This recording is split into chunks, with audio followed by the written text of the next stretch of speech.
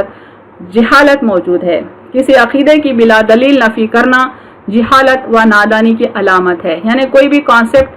کو ہم ریجیکٹ کر رہے ہیں، بلائنڈلی ریجیکٹ کر رہے ہیں، تو یہ ہماری جہالت اور ہماری نادانی کو پروف کرتا ہے۔ اسی طرح سے کسی عقیدے کو بلائنڈلی ایکسیپٹ بھی کر لینا بھی ہماری جہالت کو پروف کرتا ہے۔ لہٰذا ہر عقیدے کو ہم پرکھیں، اس کی آتھینٹسٹی کا پتہ کریں، تب اس کو بلیو کریں، تب اس کو اپنائیں۔ یہود عیسائیوں کے عقائد کو بے بنیاد سمجھتے ہیں اور عیسائی یہود کے عقائد کو بے بنیاد سمجھتے ہیں، جبکہ دونوں تورات پڑھتے ہیں، یعنی ایک کامن بک آف گائیڈنس دونوں بھی پڑھتے ہیں اور پھر دونوں ایک دوسرے کو مس گائیڈڈ سمجھتے ہیں۔ اور وہ لوگ جو اہل کتاب نہیں یعنی کفار اور مشرک، ان کا بھی یہی عقیدہ ہے کہ صرف حق پر وہ ہیں۔ اللہ تعالیٰ فرماتے ہیں کہ قیامت کے دن ان کے اختلافات کو دور کر دیا جائے گا، لیکن وہ وقت حق کو قبول کرنے اور اس پر عمل کرنے کا نہیں ہوگا۔ لہٰذا ہر انسان کو چاہیے کہ ابھی حق کی تلاش کرے اور اس پر عمل کرے اور دین و دنیا میں فلاح پائے۔ یعنی ہمارے پاس وقت مختصر ہے، ہماری زندگی کا ٹائم لیمیٹڈ ہے، تو انسان کو چاہیے کہ ابھی حق کی تلاش کرے، جہاں کہیں اس کو حق نظر آئے اس کو قبول کرے اور باطل کا راستہ رد کرے۔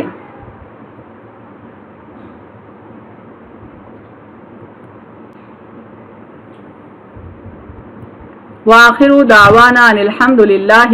رب العالمین۔